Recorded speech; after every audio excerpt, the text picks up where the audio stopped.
नमस्कार मित्रों, desire point channel के एक नए वीडियो लेक्चर में मैं हूं अमित दुबे। और आज के इस वीडियो लेक्चर में हम क्लास 10th इंग्लिश की first poem dust of snow का अध्ययन करेंगे। इस वीडियो लेक्चर में आगे बढ़ने से पहले मैं आप सबसे एक छोटा सा प्रॉमिस करता हूं कि जब ये वीडियो लेक्चर कंप्लीट होगा तो आपके लिए ये चैप्टर धुआं होने वाला है। यानी आज के इस वीडियो लेक्चर में इस चैप्टर को मैं बहुत ही सरल और आसान शब्दों में आपको पढ़ाने वाला हूं।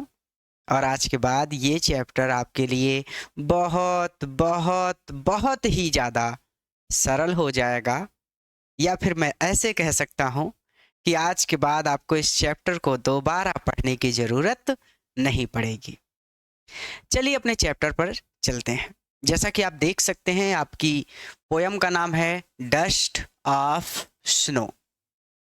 लेखक हैं रॉबर्ट फ्रॉस्ट। हालांकि यहाँ पर एक फ़ोटो लगा दी गई तो लेखक का नाम थोड़ा सा छिप गया है, लेकिन आपकी पुस्तक में स्पष्ट रूप से रॉबर्ट फ्रॉस्ट लिखा होगा।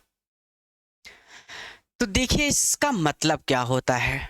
डस्ट का मतलब होता है धूल, ऑफ का मतलब होता है के, स्नो का मतलब होता है बर्फ।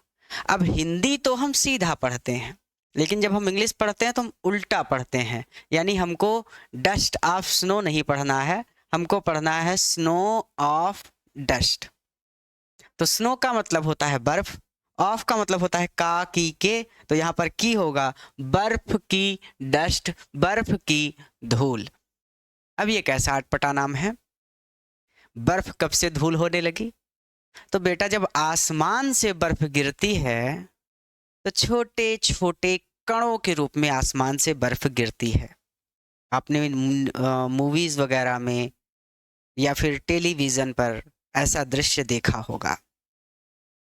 तो यही बर्फ जब आसमान से छोटे छोटे कणों के रूप में गिरती है और घरों की छतों के ऊपर, पेड़ों की डालियों के ऊपर यही बर्फ इकट्ठा हो जाती है। और इसीलिए यहाँ पर लिखा गया डस्ट ऑफ स्नो, यानी बर्फ की धूल, क्योंकि जब आसमान से बर्फ गिरती है तो वो छोटे छोटे कणों के रूप में गिरती है और पेड़ों की डालियों पर, घर की छतों पर, हर जगह ये फैल जाती है। या कह सकते हैं कि पूरे वातावरण को ही सफ़ेद करते हुए पूरे वातावरण को ढक लेती है। जानते हैं आप ये बात? अब ये कहानी या फिर जो पोयम आप पढ़ने जा रहे हैं, ये स्टार्ट कैसे होती है इसको समझिए। होता क्या है कि जो आपके कवि हैं वो किसी बात को लेकर बहुत उदास थे, बहुत ही ज़्यादा परेशान थे। अब ये स्पष्ट रूप से नहीं लिखा गया है कि आखिर कवि कौन सी बात को लेकर परेशान थे, लेकिन हमें ये बताया गया है कि कवि किसी बात को लेकर परेशान थे। हालांकि वो कौन सी बात थी ये नहीं पता किसी को, ना ही इस कविता में कहीं पर लिखा गया है। और जब कोई व्यक्ति उदास होता है वो एकांतवास चाहता है, यानी वो अकेले रहना चाहता है। तो उसी तरह से कवि भी अकेले टहलते टहलते एक पेड़ के नीचे जाकर खड़े हो जाते हैं। जैसे कि आप इस इमेज में देख सकते हैं कि ऊपर पेड़ है, पेड़ के ठीक नीचे ये व्यक्ति बैठा हुआ है। और उस पेड़ की डालियों पर, मैंने बताया ना कि आसमान से बर्फ गिरती है छोटे छोटे कणों के रूप में और वो पेड़ों के ऊपर जाकर इकट्ठा हो जाती है। तो उस पेड़ की डालियों पर बर्फ जमी हुई थी और कवि बहुत ज्यादा उदास थे। होता क्या है कि एक कौवा आता है, उस पेड़ की डाली पर बैठता है और उस पेड़ की डाली पर जैसे ही कौवा बैठता है तो वो डाली हिलती है और डाली के हिलने की वजह से उस डाली पर जो बर्फ जमी थी वो कवि के ऊपर गिर जाती है। और कवि जो अब तक किसी बात को लेकर उदास थे, अब वो अपनी उस बात को भूल जाते हैं और कौवे की ओर देखने लगते हैं। और यहीं से ये कहानी स्टार्ट हो जाती है। तो हम इस लाइन को अपनी पोयम में पढ़ लेते हैं कि द वे का मतलब होता है रास्ता, लेकिन यहाँ पर तात्पर्य है वे का तरीका से। ठीक है, ये देखिए ये कौवा है, ये जो कवि है उनके ऊपर देखिए, ये डाली पर बैठा, देखिए बर्फ जमी हुई है डालियों पर ना। लेकिन ये कौवा जैसे ही इस डाली पर बैठा, ये डाली पर जो बर्फ जमी हुई थी वो कवि के ऊपर गिर गई। ठीक, तो हम इसको थोड़ा और बड़ा करके पढ़ लेते हैं, हमको छोटा छोटा दिख रहा है। यहाँ पे आ जाते हैं।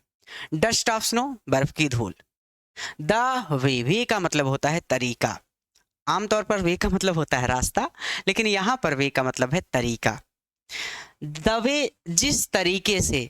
आ क्रो, आ मतलब एक, क्रो मतलब कौआ। एक कौए ने, जिस तरह से या फिर जिस तरीके से एक कौए ने शूक डाउन, गिराया। ऑन का मतलब होता है पर, मी मेरे ऊपर। ऑन मी मेरे ऊपर, शूक डाउन गिराया, क्या गिराया? द डस्ट, धूल को।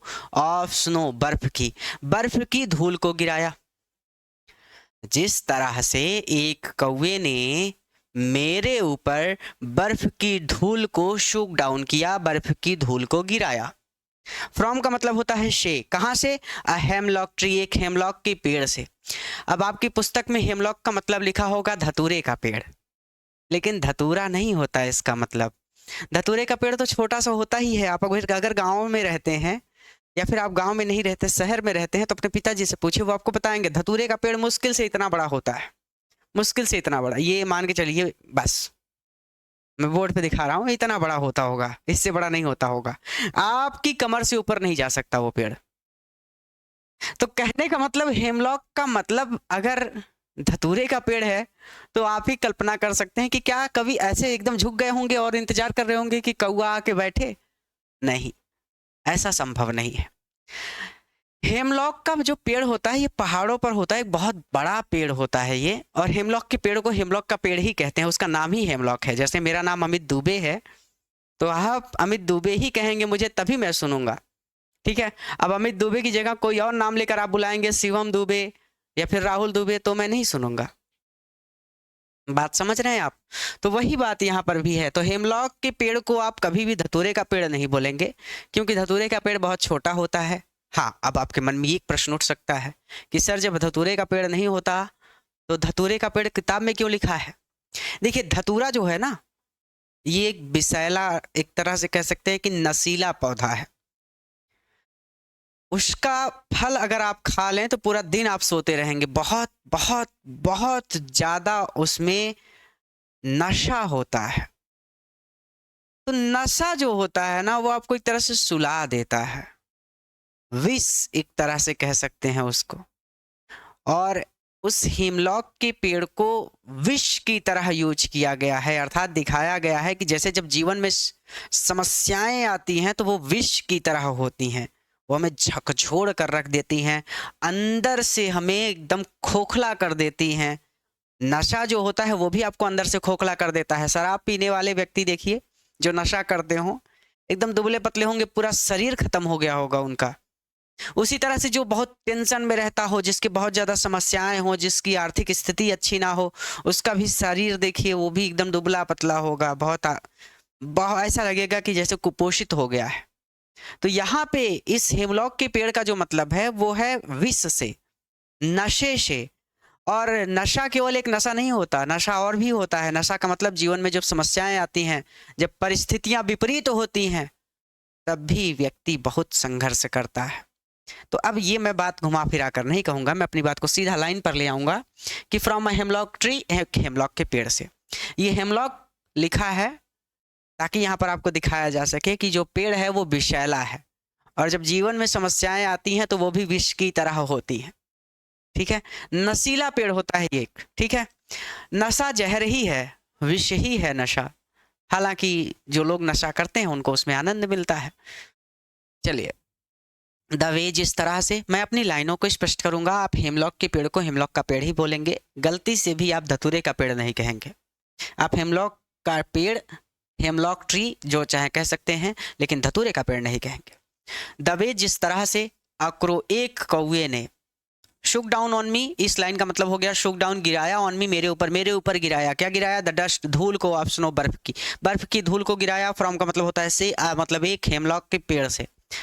जिस तरह से एक कौवे ने एक हेमलॉक के पेड़ से बर्फ की धूल को ऑन मी मेरे ऊपर शुक डाउन गिराया। स्पष्ट हो गया? जिस तरह से एक कौवे ने एक हेमलॉक के पेड़ से बर्फ की धूल को मेरे ऊपर गिराया। देख रहे हैं आप, ऊपर पकड़िए, फिर सबसे नीचे वाली लाइन पकड़िए, फिर बीच वाली पकड़िए, फिर ऊपर आ जाइए। दबे जिस तरह से एक करो, एक कौवे ने शुक डाउन गिराया ऑन मी, मेरे ऊपर गिराया। क्या गिराया? डस्ट ऑफ स्नो, बर्फ की धूल को। फ्रॉम का मतलब होता है से, या हेमलॉक ट्री, एक हेमलॉक के पेड़ से। तो अब मैं ऐसे पढ़ूंगा, जिस तरह से एक कौवे ने एक हेमलॉक के पेड़ से बर्फ की धूल को मेरे ऊपर गिराया। अब मैंने आपको बताया था कि कवि उदास थे, और कवि उदास थे, बहुत ज्यादा उदास थे। लेकिन जैसे ही उनके ऊपर कौवे ने बर्फ की धूल को गिराया, तो अब इनका चेहरा देखिए, ये मुस्कुरा रहे हैं। क्यों? ये देख किसको रहे हैं? उस कौवे को। इनका ध्यान किस पर चला गया? उस कौवे पर। तो इनका ध्यान उस कौवे पर चला गया, अर्थात ये अब अपनी समस्या को भूल गए। अब ये उस कौवे की ओर देखने लगे, अपने आसपास के वातावरण को देखने लगे, वो उस कारण को भूल गए जिस कारण की वजह से वो उदास थे। तो अब ये क्या कहते हैं, ये लिखते हैं अपनी कविता में आगे कि जिस तरह से कौवे ने मेरे ऊपर बर्फ की धूल को गिराया, कहाँ से गिराया? एक हेमलॉक के पेड़ से। हैज गिवन, तो इसने गिव कर दिया। गिव मतलब होता है देना, इसने दे दिया। माई, मेरे हर्ट, दिल को, मेरे हृदय को, मेरे दिल को। भाई दिल खुश हो गया, दिल उदास था, दिल खुश हो गया। ठीक है, हैज गिवन इसने दे दिया, माई हर्ट, मेरे दिल को, अ चेंज, एक चेंज, परिवर्तन, ऑफ मूड। मूड मतलब होता है मनोदशा। आप कहते हैं ना मूड खराब है, मार दूंगा, हट जाओ मेरे पास से। आज मेरा मूड बहुत अच्छा है, आज मैं जम के पढ़ाई करूंगा। तो मूड मतलब मनोदशा। तो हैज गिवन इसने दे दिया, माई हर्ट, मेरे हृदय को, मेरे दिल को, अ चेंज ऑफ मूड, मनोदशा में। मूड मतलब मनोदशा, चेंज मतलब परिवर्तन। अ चेंज ऑफ मूड, इससे मनोदशा परिवर्तित हो गई। माई हर्ट, और मेरा दिल खुश हो गया। तो अब इस माई हर्ट को साइलेंट करेंगे।